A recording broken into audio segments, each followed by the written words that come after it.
아인슈타인의 우주 상수가 유례 없는 과학적 정밀도 앞에서 거센 소용돌이에 휘말리고 있습니다. 제임스 웹 우주 망원경에 금도금된 베릴륨 거울이 심우주의 심연에서 날아온 첫 번째 적외선 광자들을 포착했을 때 우주 망원경 과학연구소에 수신된 원시 데이터는 우리가 지난 수십 년간 금과 옥조로 여겨온 수학적 예측들과 전혀 일치하지 않았습니다.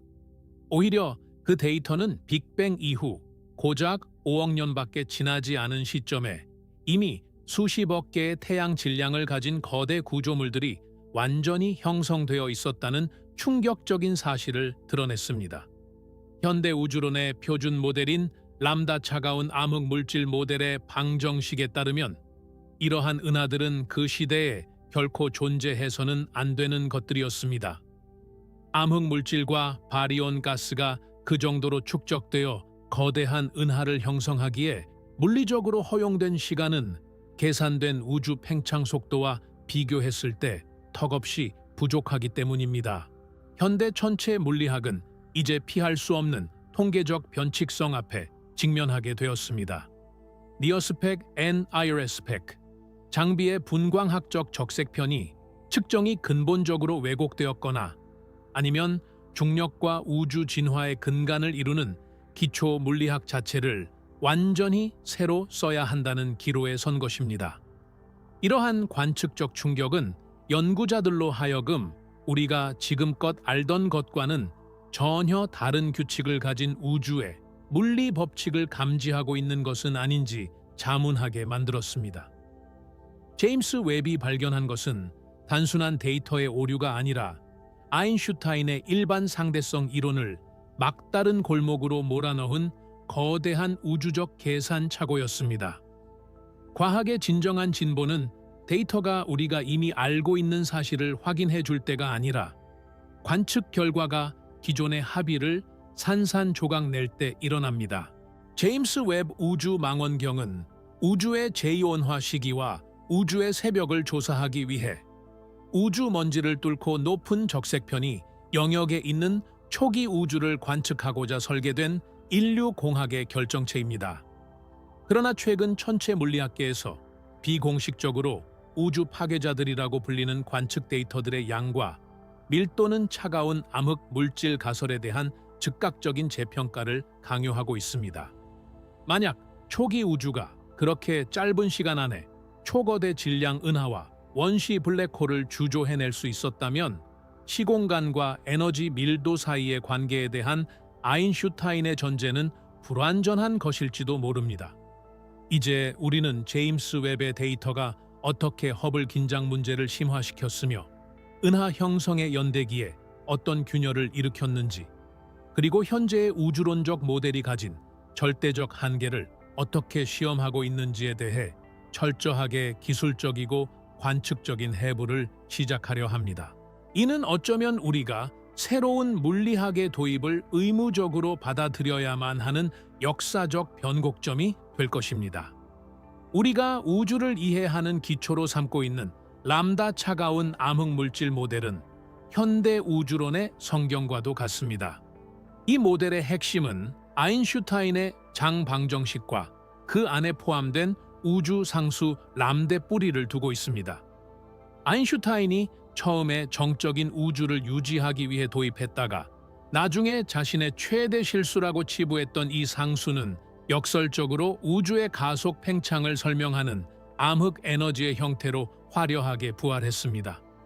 이 표준 모델 내에서 차가운 암흑 물질은 보이지 않는 중력의 뼈대 역할을 하며 우주의 거대 구조를 형성하는 데 결정적인 기여를 합니다. 우주 초기 미세한 밀도 요동이 중력적으로 붕괴하면서 거대한 암흑 물질의 헤일로를 형성하고 그 안으로 일반적인 바리온 가스가 끌려 들어가 별과 은하를 만든다는 것이 우리가 믿어온 계층적 구조 형성 이론의 핵심입니다. 제임스 웹이 발사되기 전까지 천문학자들이 합의한 수학적 연대기는 매우 명확했습니다. 빅뱅 이후 수억 년 동안은 별이 존재하지 않는 우주의 암흑기가 지속되었고, 이후 첫 번째 별들이 탄생하며 우주를 다시 이온화시키는 제2온화 시기가 도래했다는 시나리오였습니다. 이 과정은 매우 점진적이고 느리게 진행되어야 했습니다. 왜냐하면 일반 상대성 이론의 틀 안에서 중력이 물질을 끌어모아 거대한 은하를 형성하기 위해서는 물리적으로 충분한 시간이 절대적으로 필요하기 때문입니다. 작은 구조들이 먼저 형성되고 이들이 합쳐져 더 큰 은하가 된다는 하향식 구조 형성 모델은 관측 가능한 우주의 역사 대부분을 완벽하게 설명하는 것처럼 보였습니다. 하지만 제임스 웹이 보내온 데이터는 이 우아한 연대기를 뿌리째 흔들고 있습니다. 일반 상대성 이론이 규정하는 시공간의 곡률과 물질의 분포 사이의 관계는 매우 엄격합니다. 특정 시간대 내에서 생성될 수 있는 물질의 밀도는 상한선이 존재하며 이는 우주의 팽창 속도와 밀접하게 연결되어 있습니다.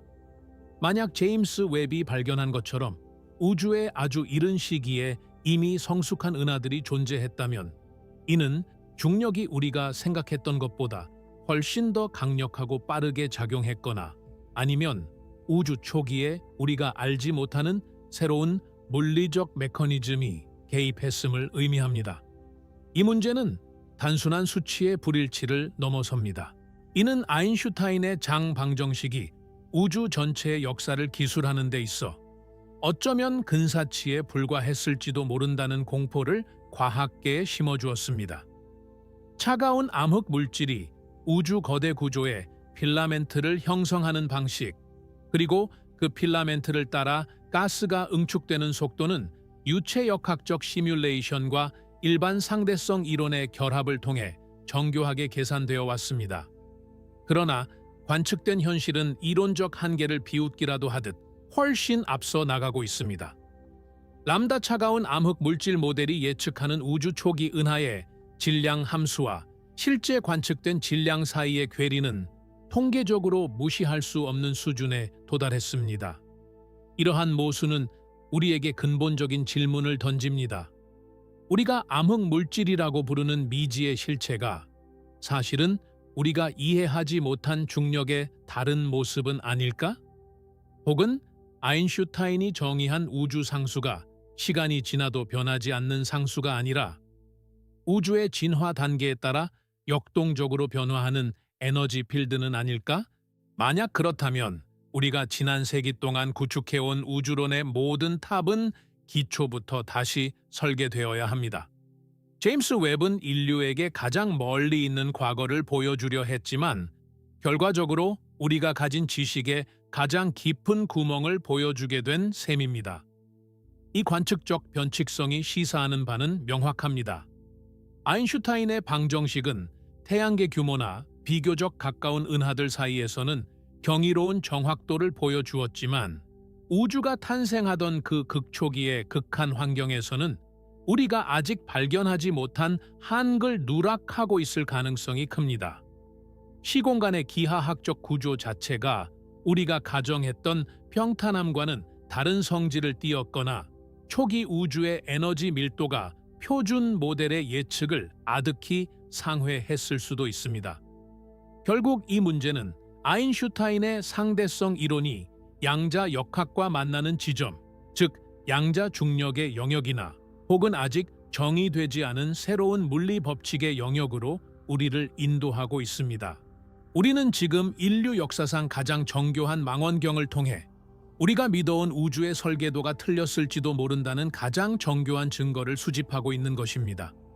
현대 물리학의 거대한 성전이라 불리는 일반 상대성 이론은 지난 100년이 넘는 시간 동안 인류가 우주를 바라보는 가장 정교하고도 강력한 렌즈였습니다. 1915년 알베르트 아인슈타인이 발표한 이 이론은 단순히 중력을 하나의 힘으로 정의하는 것을 넘어 시공간이라는 우주의 무대 자체가 동역학적으로 움직이고 변형될 수 있다는 혁명적인 사고의 전환을 가져왔습니다. 아인슈타인의 장방정식은 물질이 시공간을 어떻게 휘게 만드는지, 그리고 그 휜 시공간이 다시 물질의 운동을 어떻게 결정하는지를 우아한 수학적 언어로 서술합니다. 하지만 이 완벽해 보이는 방정식 속에는 우주의 운명을 결정짓는 기묘한 한기 하나 숨어 있었습니다. 그것이 바로 우주 상수 람다입니다.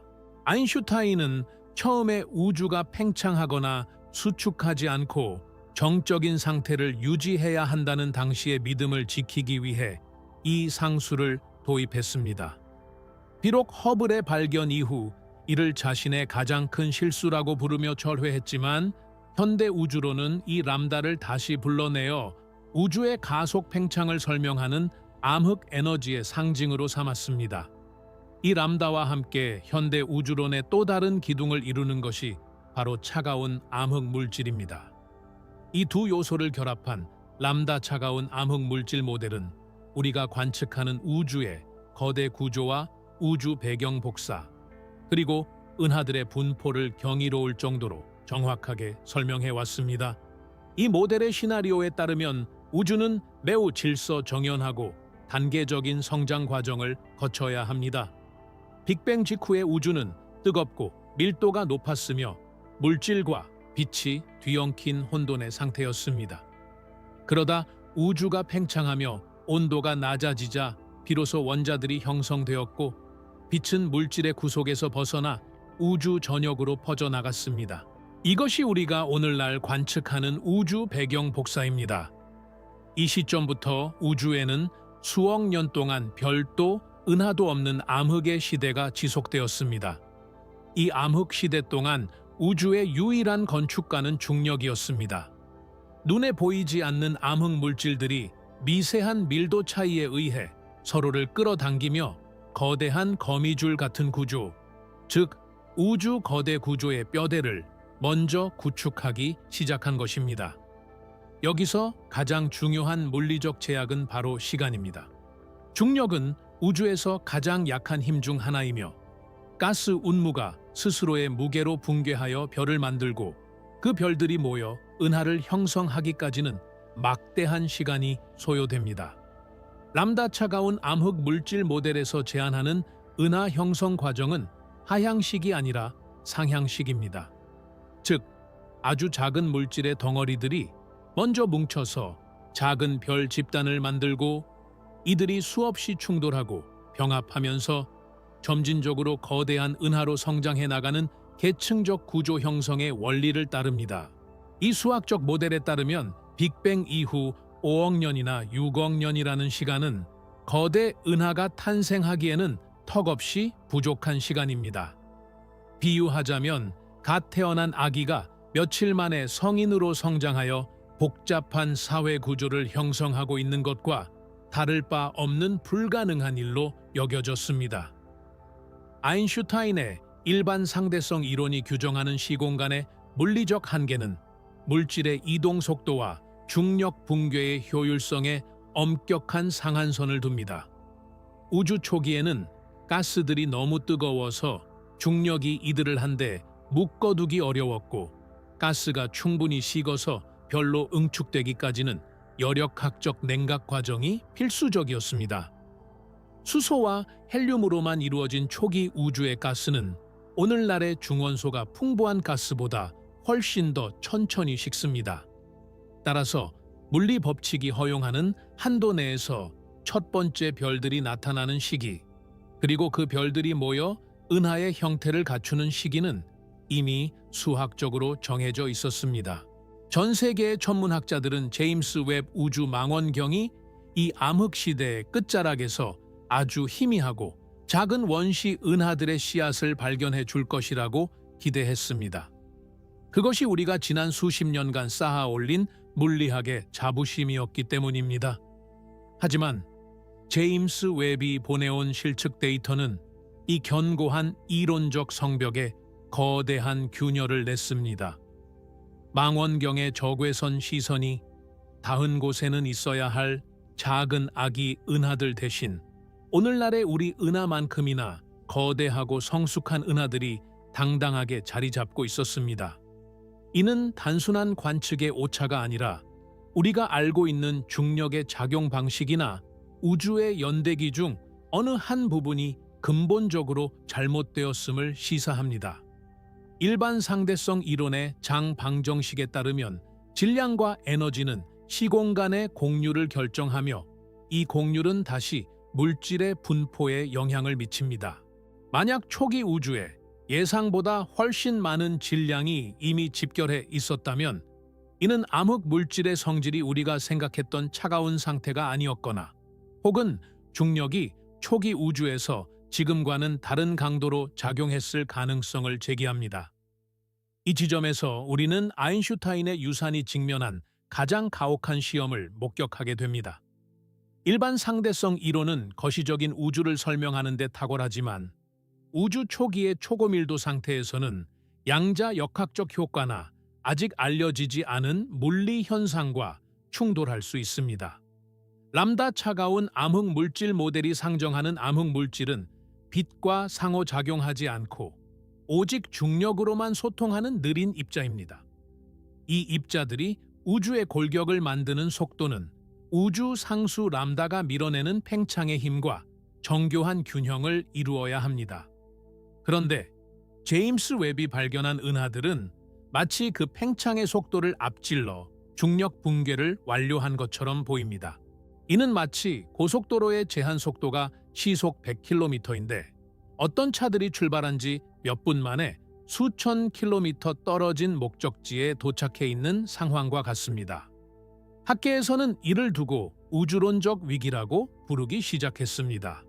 만약 우리가 관측한 것이 정말로 빅뱅 직후 5억 년 시점의 거대 은하들이라면 우리는 아인슈타인의 방정식에 무언가 중대한 한글 빠뜨렸거나 아니면 우주의 나이 자체가 우리가 계산한 138억 년보다 훨씬 더 오래되었을 가능성까지 열어두어야 합니다. 하지만 우주의 나이를 수정하는 것은 단순히 숫자 하나를 바꾸는 문제가 아닙니다. 그것은 우주 배경 복사의 미세한 패턴부터 원소의 합성과 별의 진화 과정까지 연쇄적으로 얽혀있는 모든 물리적 상수를 붕괴시키는 일입니다. 따라서 과학자들은 일반 상대성 이론의 틀을 유지하면서도 이 모순을 해결할 수 있는 교묘한 탈출구를 찾기 위해 고군분투하고 있습니다. 일부 이론가들은 암흑 물질의 특성을 재정의하려고 시도합니다. 차가운 암흑 물질 대신 초기 우주에서 더 강한 중력적 응집력을 발휘할 수 있는 자기 상호작용 암흑 물질이나 혹은 우주 초기에만 일시적으로 강력하게 작용했던 초기 암흑 에너지와 같은 가설들을 검토하고 있습니다. 하지만 이러한 수정 시도들은 필연적으로 아인슈타인이 세운 일반 상대성 이론의 우아함을 해치게 됩니다. 방정식에 임의적인 매개 변수를 추가하는 것은 물리학자들이 가장 기피하는 방식 중 하나이기 때문입니다. 자연은 항상 가장 단순하고 아름다운 수식으로 작동한다는 믿음, 그것이 바로 아인슈타인 이후 모든 물리학자의 가슴 속에 새겨진 신념이었습니다. 우리가 지금 목격하고 있는 현상은 어쩌면 인류가 도달할 수 있는 지식의 경계선에서 마주한 거대한 장벽일지도 모릅니다. 제임스 웹의 데이터는 단순히 은하의 개수를 세는 것을 넘어 우리가 시공간을 이해하는 방식 자체가 불완전하다는 것을 웅변하고 있습니다. 중력이 물질을 끌어당겨 구조를 만드는 데 걸리는 시간, 즉 중력적 시간 척도는 일반 상대성 이론의 핵심적인 예측 중 하나입니다. 이 예측이 빗나갔다는 것은 우리가 우주의 기하학적 구조를 기술하는 텐서 방정식의 근본적인 의미를 다시 해석해야 할 때가 왔음을 의미합니다. 우주는 우리가 생각했던 것보다 훨씬 더 역동적이고 훨씬 더 효율적으로 물질을 조직화하는 능력을 갖추고 있었던 것입니다. 이러한 발견은 우리에게 철학적인 질문도 던집니다. 우리가 보편적이라고 믿었던 물리 법칙이 사실은 우주의 특정 시기나 특정 환경에서만 유효한 국지적인 규칙에 불과하다면 어떨까요? 아인슈타인이 발견한 중력의 법칙이 우주의 탄생 직후라는 극단적인 환경에서는 우리가 전혀 모르는 다른 형태로 변모했을 가능성은 없을까요? 제임스 웹이 포착한 그 빛나는 은하들은 단순한 별들의 집합체가 아니라 현대 물리학의 근간을 뒤흔드는 거대한 질문의 파편들입니다. 우리는 이제 그 파편들을 하나씩 주워 모아 아인슈타인의 어깨 위에서 더 높은 곳을 바라보거나 아니면 그가 세운 거대한 성전을 허물고 새로운 기초 위에 다시 집을 지어야 하는 역사적 선택의 순간에 서 있습니다. 결국 람다 차가운 암흑 물질 모델과 일반 상대성 이론 사이에 이 팽팽한 긴장감은 물리학의 새로운 도약을 예고하는 신호탄일 것입니다. 뉴턴의 중력 법칙이 수성 근일점의 이동이라는 작은 변칙성 앞에서 아인슈타인의 상대성 이론에게 자리를 내주었듯이 지금 제임스 웹이 발견한 이 거대 은하들이라는 변칙성은 제2의 아인슈타인을 기다리는 우주의 초대장일지도 모릅니다. 중력이 시간을 이기고 물질이 이론을 앞서 나가는 이 기묘한 우주의 새벽에서 우리는 우리가 알던 우주가 사실은 훨씬 더 거대하고 신비로운 무언가의 아주 작은 단면에 불과했음을 깨닫기 시작했습니다.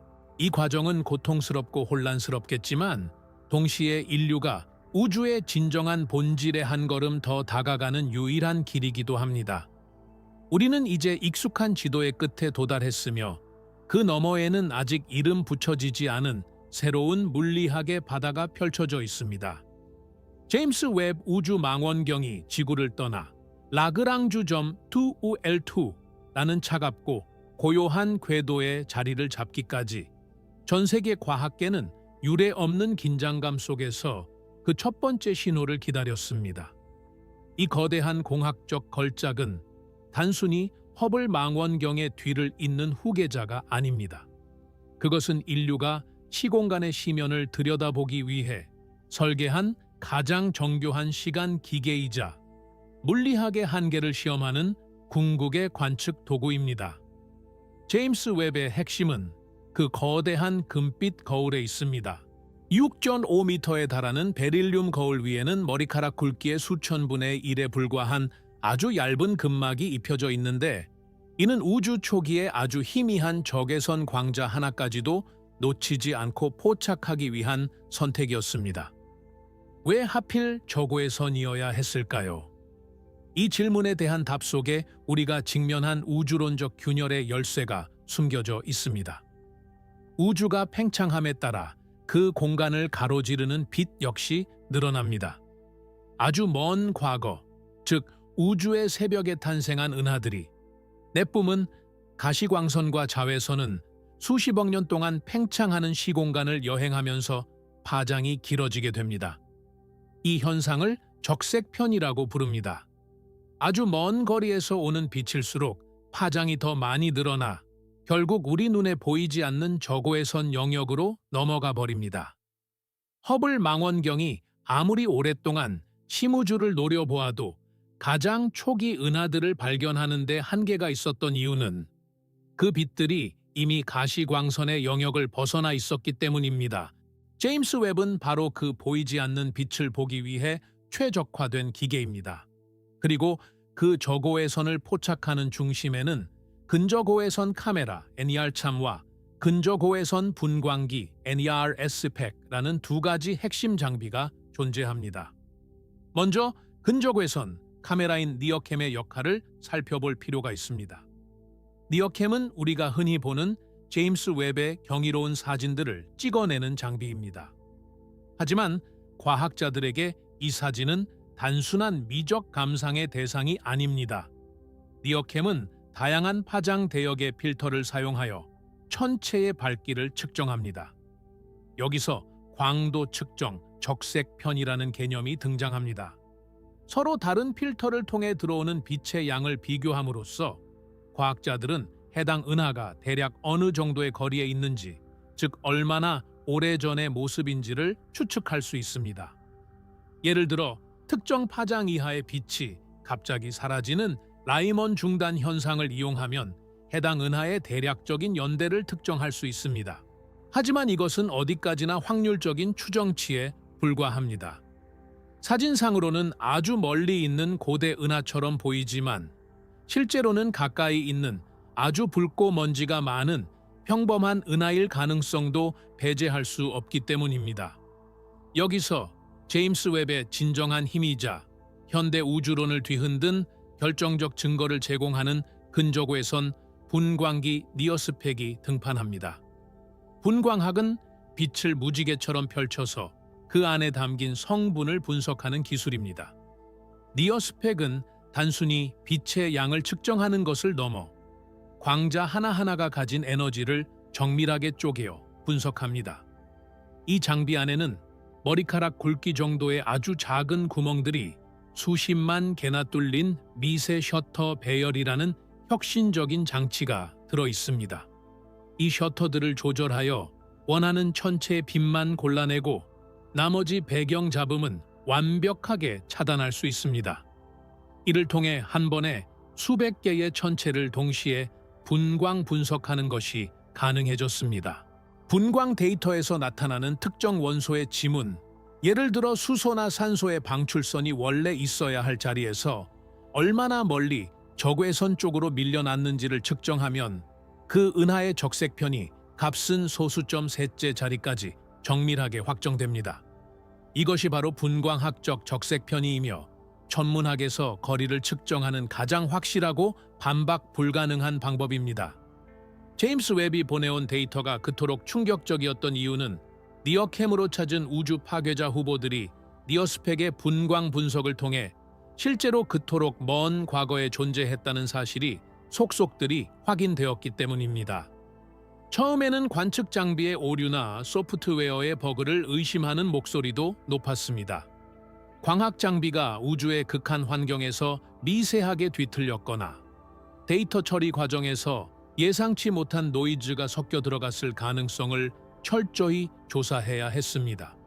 하지만 제임스 웹의 보정팀은 수개월에 걸쳐 장비를 재교정하고 지구상의 그 어떤 실험실보다도 정밀한 보정 과정을 거쳤습니다. 결과는 변하지 않았습니다. 거울의 곡률, 감지기의 온도, 신호 전송의 무결성 등 모든 지표가 장비는 완벽하게 작동하고 있음을 가리켰습니다. 포착된 광자들은 실제로 130억 년 전의 시공간을 가로질러 우리에게 도달한 진실이었던 것입니다. 시공간을 여행하는 저고에선 광자의 물리적 여정을 따라가 보면 이 데이터가 갖는 무게감을 실감할 수 있습니다. 우주 초기에 한 거대한 은하에서 출발한 짧은 파장의 푸른 빛은 우주가 팽창함에 따라 시공간이라는 직물 자체가 늘어나는 물리적 변화를 겪습니다. 이 광자는 텅 빈 공허를 지나며 점점 붉게 변하고 마침내 에너지가 낮은 저고에선 상태가 됩니다. 제임스 웹의 감지기에 도달한 이 광자는 베릴륨 거울에 반사되어 니어스펙의 감지기 소재에 부딪히고 전하로 변환되어 디지털 신호로 기록됩니다.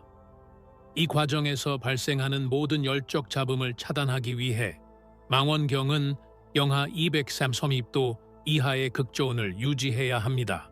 만약 망원경 자체에서 열이 발생한다면 그 열 자체가 적외선 신호가 되어 머나먼 우주에서 온 신호를 가려버리기 때문입니다. 제임스 웹은 이 모든 극한의 조건을 극복하고 우리에게 우주의 첫 페이지를 읽어주고 있는 것입니다. 그런데 이 페이지에 적힌 내용이 우리가 배운 교과서와 너무나 달랐습니다. 빛이 팽창하는 우주 공간을 여행하는 물리적 법칙은 아인슈타인의 장방정식에 의해 완벽하게 기술됩니다. 빛의 속도는 일정하고 우주의 팽창률은 허블 상수에 의해 결정됩니다. 이 두 가지 전제 조건이 확실하다면 우리가 관측한 적색편이 값은 곧 그 은하가 우리로부터 얼마나 떨어져 있는지 그리고 그 은하를 보는 시점이 빅뱅으로부터 정확히 몇 년 후인지를 알려주는 절대적인 척도가 됩니다. 제임스 웹이 포착한 은하들의 분광 데이터는 그들이 빅뱅 후 고작 5억 년에서 7억 년 사이의 존재임을 확증했습니다. 문제는 그 짧은 시간 동안 그토록 거대한 질량이 모이는 것이 현대 물리학의 표준 모델로는 불가능에 가깝다는 점입니다. 우리가 알고 있는 우주의 진화 속도는 중력과 에너지 밀도의 상호작용에 의해 결정됩니다. 암흑 물질이 먼저 모여 우물의 형태를 만들고 그 안으로 가스가 유입되어 별이 탄생하는 과정은 물리적인 시간 지연을 필요로 합니다. 하지만 제임스 웹이 보여준 초기 우주는 마치 가속 페달을 밟은 것처럼 빠르게 성장해 있었습니다. 이것은 마치 우리가 숲을 관찰하러 갔는데 씨앗이 뿌려진 지 불과 며칠 만에 수백 년 된 아름 들이나무들이 빽빽하게 들어서 있는 광경을 목격한 것과 같습니다. 이 지점에서 과학자들은 심각한 딜레마에 빠졌습니다. 관측 장비는 완벽하고 데이터는 확실하며 거리 측정 기술은 물리학적으로 견고합니다. 그렇다면 틀린 것은 무엇일까요? 바로 우리가 그동안 우주를 설명하기 위해 사용해온 수학적 모델, 즉 아인슈타인의 상대성 이론을 기반으로 한 우주론적 연대기 자체에 근본적인 오류가 있을 가능성이 제기된 것입니다. 제임스 웹의 공학적 구조와 관측 메커니즘을 깊이 이해할수록 이번 발견이 단순한 해프닝이 아님을 깨닫게 됩니다. 니어스펙이 제공하는 분광 데이터는 은하 내의 가스 성분과 별의 형성 속도까지도 우리에게 알려줍니다. 이 데이터에 따르면 초기 우주의 은하들은 단순히 덩치만 큰 것이 아니라 매우 효율적으로 별을 생성하고 있었습니다. 이는 우리가 가정했던 초기 우주의 가스 냉각 효율이나 별 형성 이론이 대대적으로 수정되어야 함을 의미합니다. 더 나아가 시공간의 팽창 속도를 정의하는 허블 상수의 값이 우리가 생각했던 것보다 훨씬 더 역동적으로 변했을 가능성, 즉 시공간의 팽창 자체가 우리가 모르는 미지의 힘에 의해 조절되고 있을 가능성까지 열어두어야 합니다. 결국 제임스 웹의 적외선 눈은 우리에게 보이지 않던 우주의 진실을 보여주었을 뿐만 아니라 우리가 세상을 이해하는 방식의 취약함을 드러냈습니다. 금빛 거울에 반사되어 니어스펙의 슬릿을 통과한 그 희미한 광자들은 아인슈타인이 설계한 정교한 우주의 시계 태엽이 사실은 우리가 모르는 다른 톱니바퀴들과 연결되어 있음을 암시하고 있습니다. 이제 우리는 장비의 오류를 탓할 단계를 지났습니다. 이제는 우리의 머릿속에 들어있는 우주의 설계도를 다시 펼쳐 들어야 합니다. 제임스 웹이 포착한 그 빛나는 점들은 단순한 은하가 아니라 우리가 알고 있던 물리학의 경계가 무너지는 지점에서 새롭게 피어오르는 새로운 우주의 신호탄입니다. 우리는 지금 그 신호를 해석하기 위한 장대한 여정의 출발선에 서 있으며 그 여정의 끝에는 우리가 상상조차 하지 못했던 새로운 물리 법칙이 기다리고 있을지도 모릅니다. 제임스 웹 우주 망원경이 처음으로 전송해온 SMX 0723 성단의 이미지는 전 세계의 경이로움을 선사했지만 그 화려한 빛의 잔치 이면에 숨겨진 데이터는 천체 물리학자들에게 일종의 공포에 가까운 전율을 불러일으켰습니다. 과학자들이 우주 파괴자들이라고 명명하기 시작한 이 기묘한 천체들은 우리가 수십 년간 공들여 쌓아 올린 우주 진화의 성벽을 정면으로 들이받았습니다. 이 사건의 중심에는 CEIRS라고 불리는 우주 진화, 조기 방출 과학 조사와 같은 심우주 관측 프로젝트들이 있었습니다. 망원경의 시선이 더 깊은 과거로 향할수록 그곳에는 존재해서는 안 될 괴물들이 도사리고 있었습니다. 일반적으로 우주론적 모델에서 은하의 성장은 매우 느리고 고통스러운 과정을 거칩니다. 빅뱅 이후 약 40만 년이 지났을 때 우주는 충분히 식어 수소 원자가 형성되었고 빛이 직진하기 시작했습니다. 하지만 그 이후 수억 년 동안 우주는 아무런 빛의 원천도 없는 암흑 시대를 지나야 했습니다. 이 시기에는 암흑 물질의 중력이 서서히 가스를 끌어모아 첫 번째 별인 3세대 항성들을 만들어내는 준비 과정이 진행되어야 했습니다. 표준 모델인 람다 차가운 암흑 물질 이론에 따르면 이 첫 번째 별들이 모여 아주 작은 원시 은하를 형성하고 이들이 다시 수없이 병합되는 과정을 거쳐야만 우리가 아는 거대 은하가 탄생할 수 있습니다. 즉, 빅뱅 후 5억 년이라는 시간은 겨우 은하의 씨앗이 뿌려지는 시기여야 했습니다. 그런데 제임스 웹이 포착한 적색편이 9에서 10일 사이의 영역, 즉 우주 탄생 후 고작 5억 년에서 6억 년밖에 되지 않은 시점에서 발견된 은하들은 그 크기와 질량이 상상을 초월했습니다. 연구팀이 분석한 6개 후보 은하 중 일부는 태양 질량의 1000억 배에 달하는 별들을 이미 보유하고 있는 것으로 나타났습니다. 이는 우리 은하의 전체 질량과 맞먹는 수준입니다. 인류가 138억 년 동안 진화해온 결과물을 우주는 단 5억 년 만에 뚝딱 만들어냈다는 뜻입니다. 이것이 왜 물리학적으로 불가능에 가까운 일인지 이해하기 위해서는 바리온 물질의 예산이라는 개념을 살펴봐야 합니다. 우주 초기에는 사용할 수 있는 일반 물질, 즉 바리온의 양이 한정되어 있었습니다. 특정 부피의 우주 공간 안에 존재하는 가스의 총량을 계산하고 그 가스가 별로 변환되는 효율을 따져보면 한 은하가 가질 수 있는 최대 질량이 도출됩니다.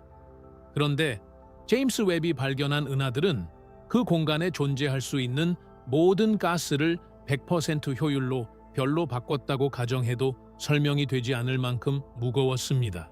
이는 마치 100제곱미터의 땅에서 수확할 수 있는 쌀의 양이 10톤인데 실제로 가보니 100톤의 쌀이 쌓여 있는 것과 같습니다. 이 데이터가 맞다면 우리는 우주 초기의 물질 밀도에 대한 계산을 완전히 잘못했거나 우리가 모르는 물질의 공급원이 있었거나 아니면 중력이 우리가 아는 것보다 훨씬 더 폭주하듯 물질을 끌어모았다고 결론지어야 합니다. 더욱 심각한 문제는 여력학적 냉각의 역설입니다. 별이 탄생하기 위해서는 거대한 가스 구름이 중력으로 수축해야 합니다. 하지만 가스가 수축하면 온도가 올라가고 올라간 온도는 기체의 압력을 높여 수축을 방해합니다. 따라서 효율적으로 별을 만들기 위해서는 가스가 열을 밖으로 방출하며 식어야 합니다. 초기 우주는 수소와 헬륨뿐이었고 이들은 냉각 효율이 매우 떨어지는 원소들입니다. 표준 이론에 따르면 초기 우주의 가스는 아주 천천히 식어야 하며 그에 따라 별 형성 속도도 제약을 받아야 합니다. 하지만 제임스 웹이 본 우주 파괴자들은 마치 냉각 과정 따위는 무시하겠다는 듯이 폭발적인 속도로 별들을 찍어내고 있었습니다. 이 은하들의 별 형성률은 오늘날의 은하들보다 수십 배에서 수백 배나 높았습니다. 이러한 관측 결과가 발표되었을 때 많은 학자는 처음엔 데이터 분석의 오류를 의심했습니다. 단순히 은하가 너무 밝아서 질량이 큰 것처럼 오해받는 것이 아닐까 하는 의구심이었습니다. 예를 들어 은하 중심의 거대 질량 블랙홀이 주변 물질을 집어삼키며 내뿜는 강력한 빛이 별들의 빛과 섞여 은하 전체를 실제보다 더 무겁게 보이게 할 수도 있습니다. 하지만 제임스 웹의 정밀한 분광 데이터는 이 은하들이 단순히 밝은 블랙홀이 아니라 수많은 늙은 별들로 가득 차 있다는 강력한 증거를 제시했습니다. 별의 나이를 분석해 보니 이미 수억 년 동안 안정적으로 타오른 별들이 존재했던 것입니다. 이는 은하 형성이 빅뱅 직후 거의 즉각적으로 시작되었음을 의미합니다. 이 지점에서 현대 우주론은 벼랑 끝으로 내몰립니다. 만약 이 은하들이 실존한다면 우리는 람다 차가운 암흑 물질 모델의 핵심 기둥 중 하나를 포기해야 할지도 모릅니다. 암흑 물질이 먼저 구조를 만들고 그 뒤를 바리온 물질이 따라간다는 계층적 형성 이론이 틀렸을 수도 있다는 것입니다. 어쩌면 우주 초기에는 암흑 물질과 일반 물질이 우리가 생각하는 것보다 훨씬 더 강력하게 결합하여 동시에 붕괴했거나 혹은 우리가 아직 발견하지 못한 원시 블랙홀들이 은하 형성의 씨앗 역할을 하며 성장을 가속화했을 가능성도 제기됩니다. 또한 이 발견은 우주의 제2온화 역사와도 충돌합니다. 초기 우주는 중성 수소가스로 가득 차 빛이 통과하기 어려운 상태였지만 첫 번째 별과 은하들이 내뿜는 자외선에 의해 수소가스가 이온화되면서 투명해졌습니다. 이것이 제2온화 과정입니다. 그런데 제임스 웹이 발견한 거대 은하들은 이 제2온화 과정을 우리가 생각했던 것보다 훨씬 더 빠르고 격렬하게 진행시켰을 것임을 시사합니다. 하지만 우주 배경 복사 데이터를 통해 얻은 제2온화 시점과 제임스 웹의 관측 결과 사이에는 묘한 어긋남이 존재합니다. 이 어긋남은 결국 우리가 우주의 역사서 자체를 잘못 읽고 있었다는 자성으로 이어지고 있습니다. 이 모든 변칙성을 하나로 묶어보면 결국 아인슈타인의 일반 상대성 이론을 기반으로 한 우주 상수와 팽창 모델이 초기 우주의 극한 상황을 온전히 담아내지 못하고 있다는 결론에 도달할 위험이 큽니다. 시공간의 팽창 속도와 물질의 응집 속도 사이에 정교한 밸런스가 무너진 것입니다. 과학자들은 이제 제임스 웹의 데이터를 부정하는 단계를 넘어 이 데이터를 수용하기 위해 물리학의 근간을 어떻게 수정해야 할지 고민하기 시작했습니다. 우주 파괴자들은 단순히 멀리 있는 은하들이 아닙니다. 그들은 우리가 가진 지식의 유효 기간이 다했음을 알리는 전령들입니다. 이들은 우주가 우리가 상상했던 것보다 훨씬 더 효율적이고 빠르며 강력한 창조의 메커니즘을 가지고 있음을 보여줍니다. 우리가 암흑 시대라고 불렀던 그 시기는 사실 암흑이 아니라 물리학의 상식을 뛰어넘는 거대한 창조의 불꽃이 튀었던 격동의 시대였을지도 모릅니다. 제임스 웹은 인류에게 가장 화려한 이미지를 선사함과 동시에 가장 가혹한 숙제를 던져주었습니다. 우리가 당연하게 받아들였던 우주의 연대기는 이제 한 장 한 장 찢겨 나가고 있으며 그 빈자리에는 새로운 물리 법칙으로 쓰인 새로운 역사가 채워지기를 기다리고 있습니다. 이제 우리는 이 우주 파괴자들이 던진 질문에 답하기 위해 시공간의 본질과 중력의 진정한 얼굴을 다시 대면해야만 합니다. 이 여정은 아인슈타인의 한계를 넘어서는 새로운 물리학의 탄생으로 이어질 것이며 그 과정에서 우리는 우리가 알던 우주와는 전혀 다른 진짜 우주의 민낯을 보게 될 것입니다. 우주론의 역사에서 가장 당혹스러운 순간은 우리가 가장 신뢰하던 두 개의 측정치가 서로 정면으로 충돌할 때입니다. 이를 현대 천체 물리학에서는 허블 긴장이라고 부릅니다. 이 문제는 단순히 숫자의 끝자리가 조금 다른 정도의 사소한 오차가 아닙니다. 그것은 우주가 시작된 방식과 지금 현재 우주가 움직이는 방식 사이에 거대한 시면을 드러내는 사건입니다. 제임스 웹 우주 망원경은 이 시면을 메우기 위해 파견되었지만 역설적으로 그 시면이 우리가 생각했던 것보다 훨씬 더 깊고 위험하다는 사실을 확증해 버렸습니다. 이제 우리는 아인슈타인의 방정식이 우주의 전 생애를 완벽하게 기술하지 못할 수도 있다는 가장 강력한 증거와 마주하고 있습니다. 허블 상수는 우주가 얼마나 빨리 팽창하고 있는지를 나타내는 지표입니다. 이 상수를 측정하는 방법은 크게 두 가지로 나뉩니다. 첫 번째는 이른바 국지적 측정 방식입니다. 이는 현재 우리 주변에 있는 은하들과 별들을 직접 관찰하여 거리를 재는 방식입니다. 천문학자들은 세페이드 변광성이나 1아형 초신성 같은 표준 촛불을 사용합니다. 표준 촛불이란 본래의 밝기를 우리가 이미 알고 있는 천체를 말합니다. 먼 곳에 있는 가로등이 어둡게 보이면 그 거리를 짐작할 수 있듯이 본래 밝기를 아는 별이 얼마나 어둡게 보이는지를 측정하면 그 별이 속한 은하까지의 거리를 정확히 계산할 수 있습니다. 아담 리스 교수와 같은 연구자들은 수십 년간 이 방식을 정교화해 왔으며 그들이 얻은 값은 대략 초속 73km mpc당였습니다. 두 번째 방식은 초기 우주 측정 방식입니다.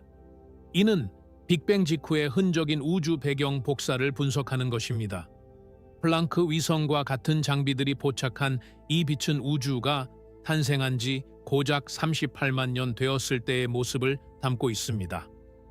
과학자들은 이 아기 우주의 지도를 바탕으로 현대 우주론의 표준 모델인 람다 차가운 암흑 물질 모델의 수식들을 적용하여 오늘날 우주가 어떤 속도로 팽창하고 있어야 하는지를 역으로 계산해 냅니다. 일종의 수학적 예측인 셈입니다.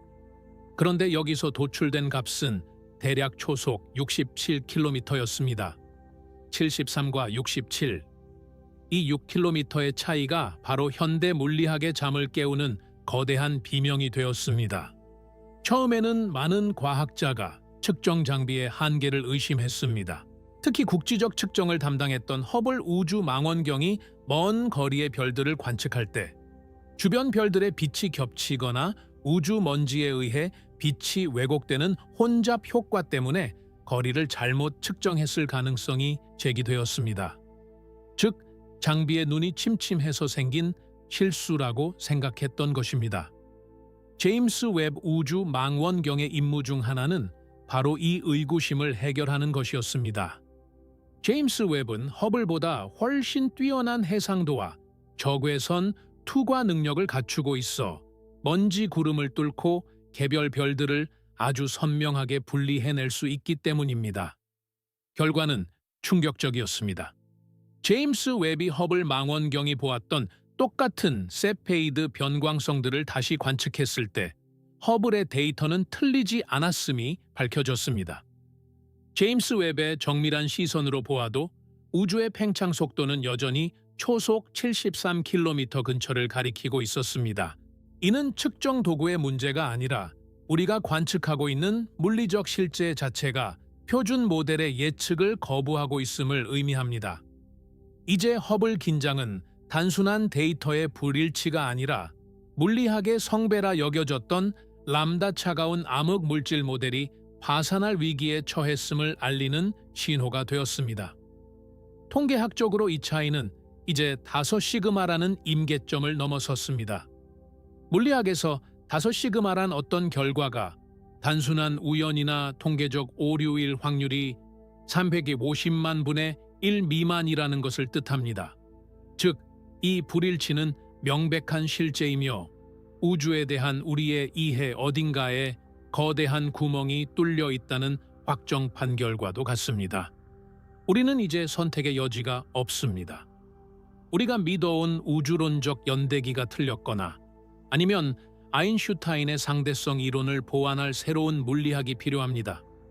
이 문제가 왜 그토록 심각한지 이해하기 위해 시공간의 팽창을 하나의 고무줄에 비유해 보겠습니다. 초기 우주의 데이터를 통해 우리는 고무줄이 처음에 얼마나 빨리 늘어났는지를 알고 있습니다. 그리고 그 데이터를 표준 모델의 방정식에 넣으면 시간이 흐른 지금 이 고무줄이 얼마나 늘어나 있어야 하는지 정확히 알 수 있어야 합니다. 그런데 실제 관측해보니 고무줄은 우리가 계산한 것보다 훨씬 더 많이 그리고 더 빨리 늘어나 있습니다. 이는 고무줄을 잡아당기는 힘, 즉 암흑 에너지가 시간에 따라 변했거나 혹은 우리가 모르는 제3의 힘이 우주 공간을 밀어내고 있다는 가설을 가능하게 합니다. 아인슈타인의 방정식에서 우주 상수 람다는 시공간의 빈 공간 자체가 가지는 에너지 밀도를 나타내며 이는 시간이 지나도 변하지 않는 상수로 가정되었습니다. 하지만 제임스 웹이 확증한 허블 긴장은 이 상수가 사실은 상수가 아닐지도 모른다는 의심을 품게 합니다. 우주 초기에는 조용하던 암흑 에너지가 우주가 나이를 먹으면서 갑자기 활성화되었거나 혹은 우주 초기에만 잠깐 나타났다가 사라진 초기 암흑 에너지가 존재했을 수도 있습니다. 만약 그렇다면 우리는 우주의 팽창 역사를 기술하는 모든 수학적 비례 관계를 다시 써야 합니다. 더 나아가 시공간의 팽창이 선형적이지 않다는 점은 일반 상대성 이론의 근간을 흔듭니다. 아인슈타인은 중력을 시공간의 곡률로 설명했고 우주 전체의 기하학적 구조가 물질과 에너지의 분포에 의해 결정된다고 보았습니다. 그런데 만약 측정 지점에 따라 혹은 측정 시점에 따라 우주의 팽창률이 이토록 극명하게 갈린다면 시공간은 우리가 상상했던 것보다 훨씬 더 복잡하고 비선형적인 구조를 가지고 있을 가능성이 큽니다. 이는 마치 지도가 평평하다고 믿고 항해를 하던 선원들이 실제 바다에 나가보니 공간 자체가 기묘하게 뒤틀려 목적지가 예상보다 훨씬 멀리 있거나 가까이 있는 것을 발견한 것과 같은 혼란입니다. 제임스 웹의 데이터는 또한 암흑 물질의 역할에 대해서도 의문을 제기합니다. 표준 모델에서 암흑 물질은 중력적 닷 역할을 하며 팽창을 억제하고 구조를 형성하는 데 기여합니다.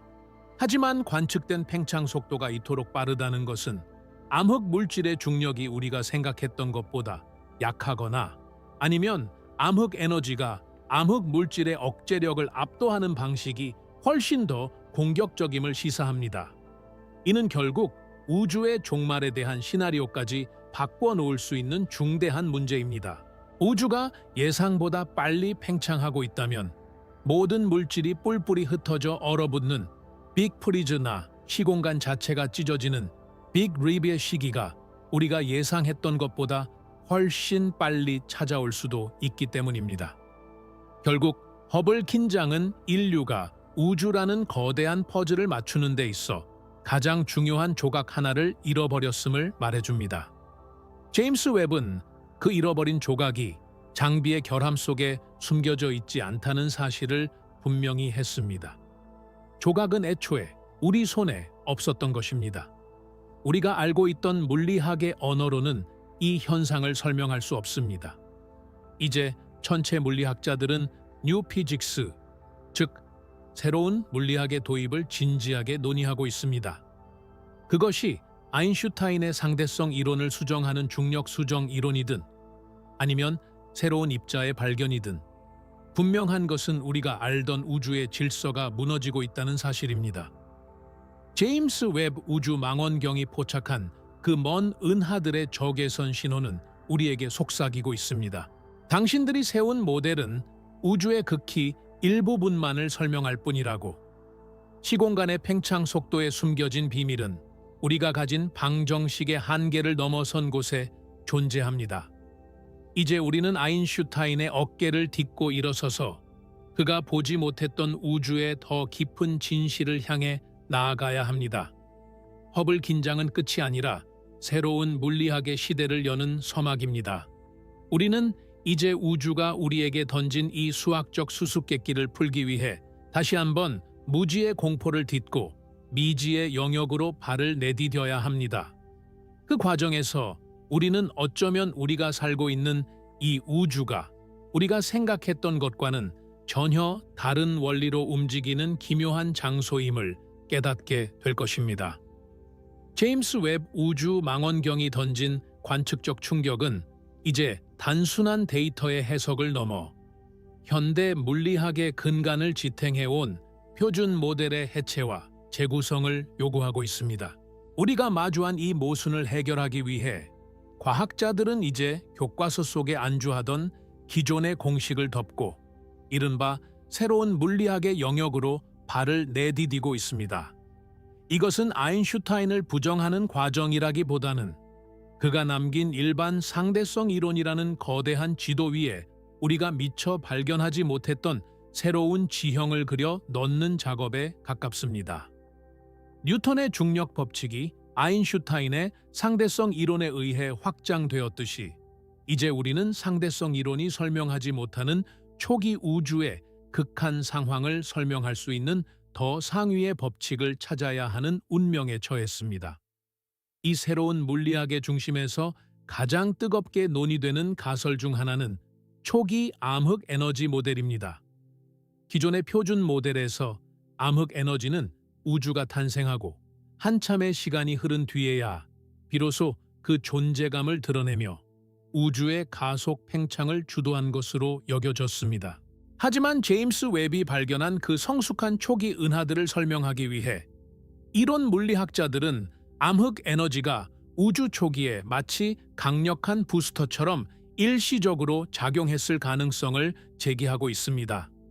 우주가 탄생한 직후 아주 짧은 기간 동안 암흑 에너지가 지금보다 훨씬 강한 밀도로 존재하며 시공간의 팽창과 물질의 응집에 개입했다는 시나리오입니다. 만약 초기 암흑 에너지가 존재했다면 그것은 우주 초기 물질의 요동을 증폭시키고 중력 붕괴 속도를 비약적으로 높였을 것입니다.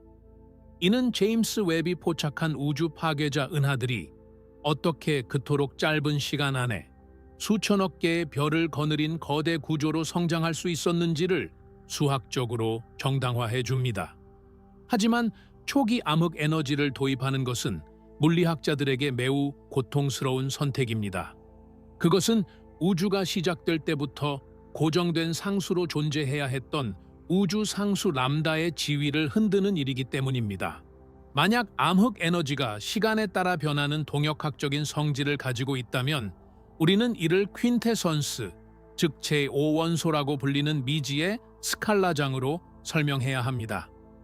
이 스칼라장은 우주의 팽창에 따라 에너지가 줄어들기도 하고 늘어나기도 하며 시공간의 모든 지점에서 중력과 상호작용합니다.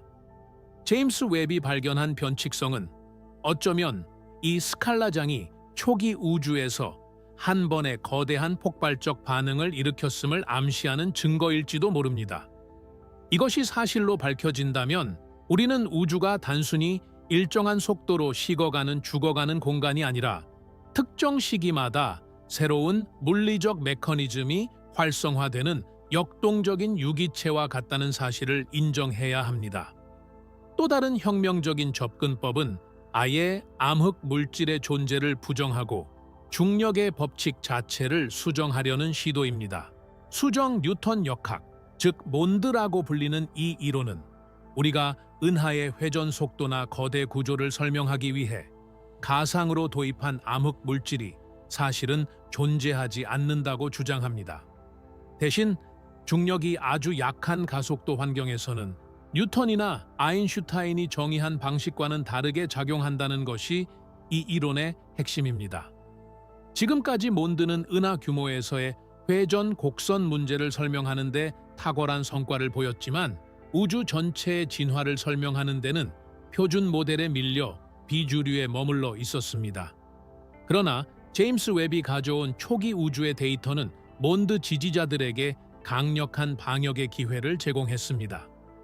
만약 초기 우주에서 중력이 일반 상대성 이론의 예측보다 훨씬 강력하게 작용했다면 암흑 물질이라는 보이지 않는 손 없이도 가스 구름은 순식간에 수축하여 별과 은하를 만들어낼 수 있었을 것입니다. 이러한 중력 수정 이론들은 아인슈타인의 장방정식을 근본적으로 재해석합니다. 시공간의 공류를 결정하는 항에 우리가 아직 모르는 추가적인 기하학적 변수를 도입하거나 중력 상수가 우주의 나이에 따라 미세하게 변화한다는 가정을 포함하는 식입니다. 이는 매우 위험한 도박이기도 합니다. 왜냐하면 일반 상대성 이론은 이미 태양계 내의 정밀한 실험과 중력파 관측을 통해 그 정확성이 수없이 입증되었기 때문입니다. 새로운 물리학은 아인슈타인이 거둔 그 모든 성공을 훼손하지 않으면서도 초기 우주의 거대 은하와 허블 긴장이라는 두 마리 토끼를 동시에 잡아야 하는 불가능에 가까운 과제를 안고 있습니다. 하지만 제임스 웹의 데이터가 보여주는 불일치가 너무나 확고하기 때문에 이제는 안전한 물리학의 시대가 끝났음을 누구나 직감하고 있습니다. 더욱 흥미로운 가능성은 우리가 아직 발견하지 못한 새로운 입자나장의 존재입니다. 초기 우주의 팽창을 조절하고 물질의 응집을 도왔던 미지의 스칼라장이 시공간의 배경에 깔려 있을 수 있다는 가설입니다. 이 장은 우리가 아는 일반적인 물질과는 거의 상호작용하지 않으면서도 오직 중력을 통해서만 우주의 진화에 개입합니다. 제임스 웹이 포착한 초기 은하들의 분광 신회는 이 미지의 장이 남긴 미세한 흔적들이 숨겨져 있을 가능성이 큽니다.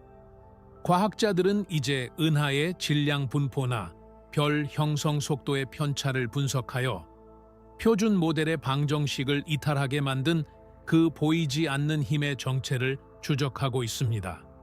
이 모든 논의의 끝에는 결국 우주의 기원과 운명에 대한 근본적인 패러다임의 전환이 기다리고 있습니다. 만약 동역학적 암흑 에너지나 수정 중력 이론이 사실로 확인된다면 우주는 우리가 생각했던 것보다 훨씬 더 복잡하고 지능적인 설계를 가지고 있는 셈입니다. 시공간은 단순히 물질이 담긴 그릇이 아니라 스스로 에너지를 조절하고 중력의 세기를 변화시키며 우주의 진화를 이끄는 능동적인 실체가 됩니다.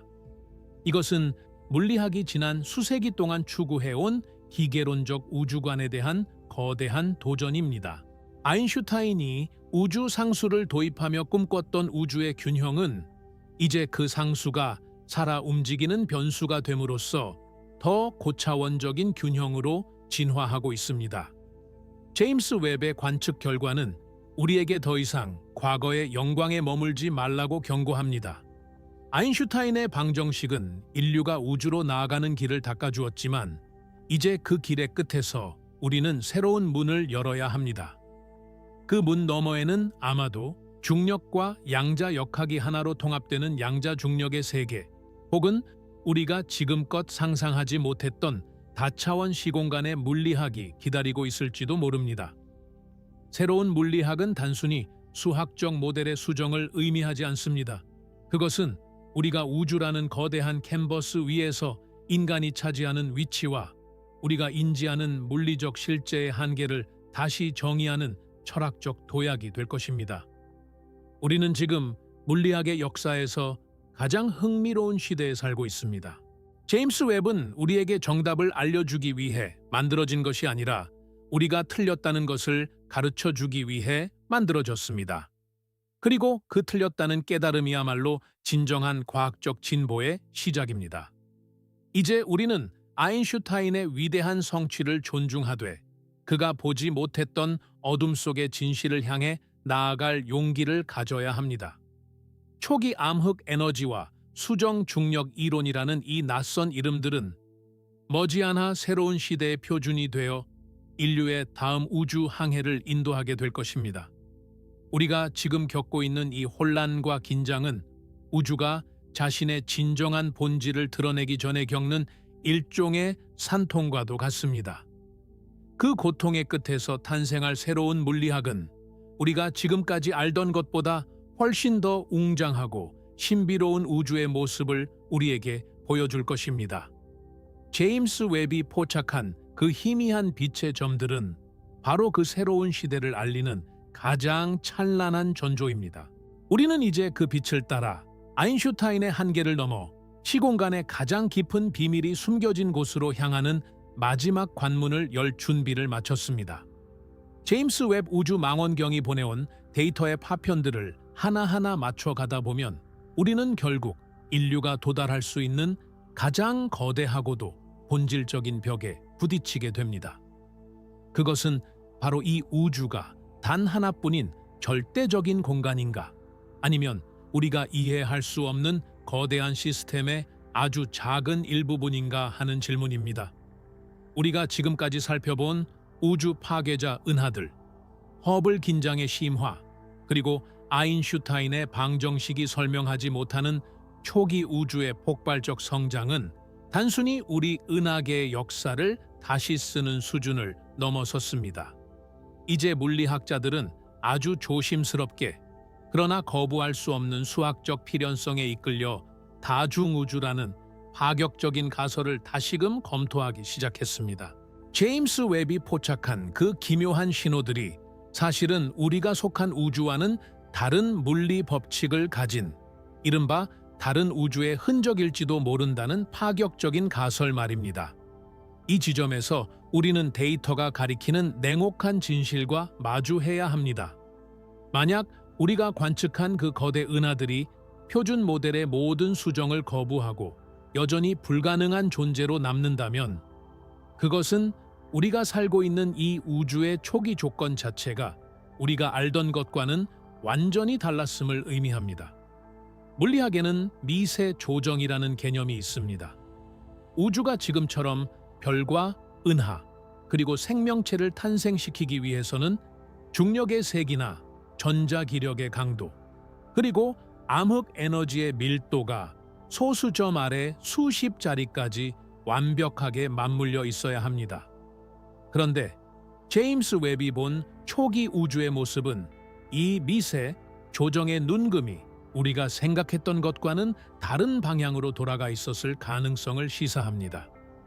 그렇다면 이것을 어떻게 설명해야 할까요? 여기서 다중우주 가설이 등장합니다. 만약 무한히 많은 우주가 존재하고 각 우주마다 서로 다른 물리 상수와 초기 조건을 가지고 있다면 제임스 웹이 포착한 그 변칙적인 신호들은 우리 우주가 탄생할 때 이웃한 다른 우주와 상호작용했거나 혹은 우리 우주 자체가 가진 물리적 규칙이 고정된 것이 아니라 거대한 다중우주의 풍경 속에서 우연히 선택된 결과물임을 보여주는 증거가 될 수 있습니다. 우리가 다른 우주의 신호를 감지했다는 제목의 자극적인 표현은 사실 현대 물리학이 직면한 이 거대한 통계적 부조리를 설명하기 위한 가장 극단적이고도 정직한 비유인 셈입니다. 물론 주류 과학계는 여전히 신중한 태도를 유지하고 있습니다. 다중우주라는 개념은 증명하기가 극도로 어렵고 자칫하면 과학을 형이상학의 영역으로 끌어들일 위험이 있기 때문입니다. 하지만 제임스 웹이 보여준 관측 결과들은 기존의 단일 우주 모델로는 도저히 설명되지 않는 지점에 도달해 있습니다.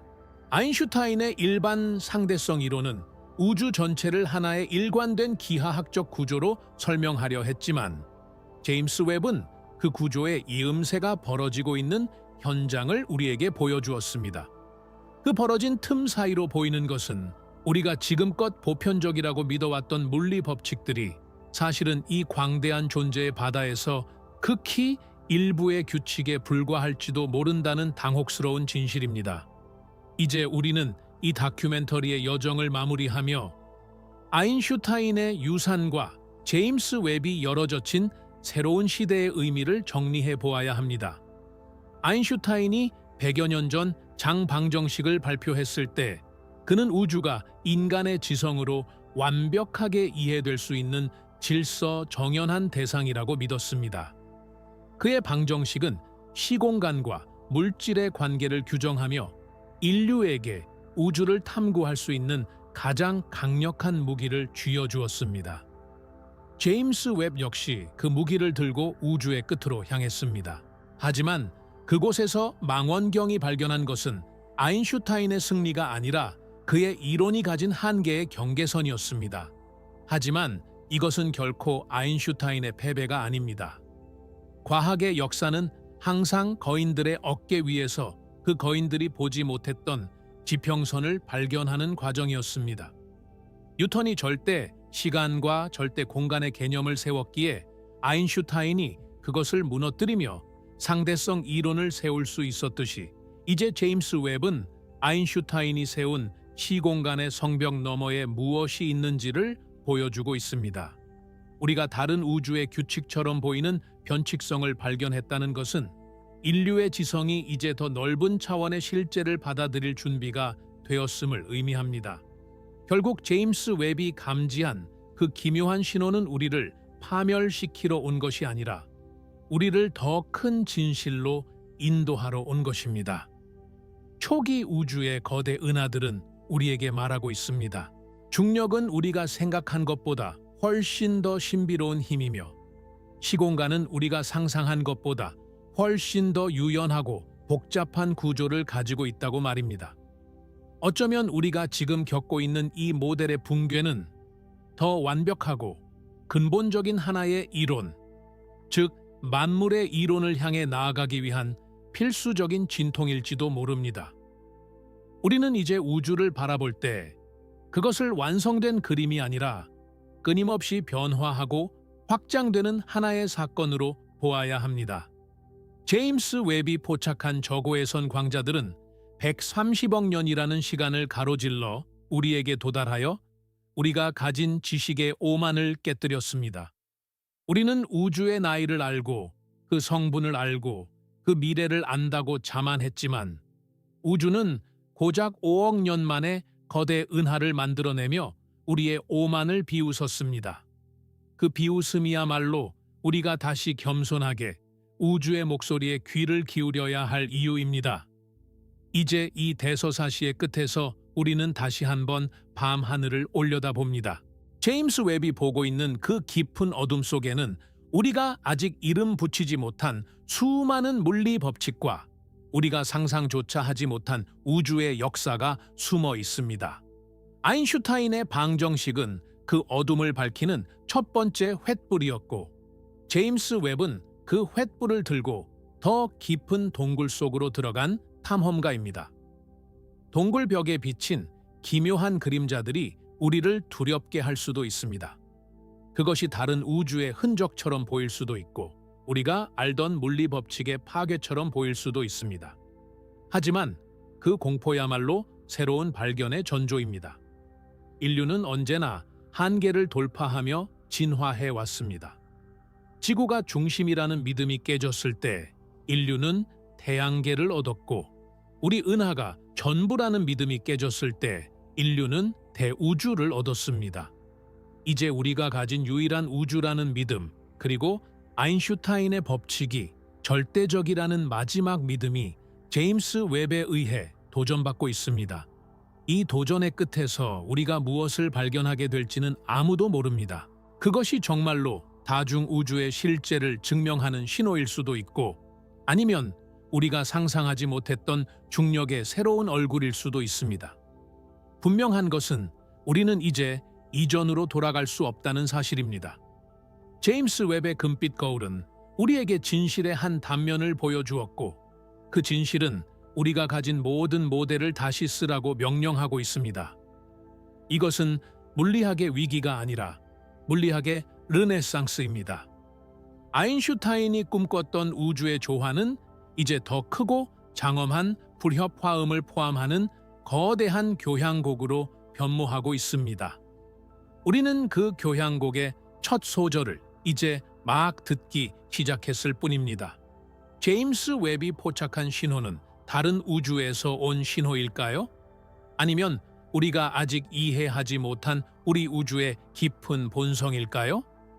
그 대답은 아마도 다음 세대의 물리학자들이, 그리고 제임스 웹이 앞으로 보내올 수만 장의 데이터가 알려줄 것입니다. 하지만 지금 이 순간 우리가 확신할 수 있는 한 가지는, 우주는 우리가 생각했던 것보다 훨씬 더 경이롭고 훨씬 더 대담하며 훨씬 더 열려 있다는 사실입니다. 우리는 지금 시공간의 마지막 경계에 서서 새로운 물리학이라는 이름의 거대한 바다를 향해 돛을 올리고 있습니다. 아인슈타인의 손을 잡고 시작된 이 여정은 이제 제임스 웹의 눈을 통해 우리가 한 번도 가보지 못한 미지의 영역으로 우리를 인도하고 있습니다. 그곳에서 우리는 마침내 우주의 진짜 얼굴을 목격하게 될 것입니다. 그리고 그때 비로소 우리는 깨닫게 될 것입니다. 우리가 그토록 두려워했던 모델의 파괴는 사실 진정한 이해를 위한 위대한 창조의 시작이었음을 말입니다. 인류의 탐구는 멈추지 않을 것이며, 우주는 언제나 그렇듯 자신의 비밀을 감춘 채 우리를 더 깊은 심연으로 유혹할 것입니다. 우리는 그 유혹에 기꺼이 응하며 다음 장의 우주 역사를 써 내려갈 준비가 되었습니다. 이것이 바로 우리가 우주를 바라보는 이유이며 과학이 존재하는 궁극적인 목적입니다. 제임스 웹의 여정은 이제 막 시작되었고, 진정한 우주의 이야기는 지금 이 순간부터 다시 쓰이기 시작했습니다.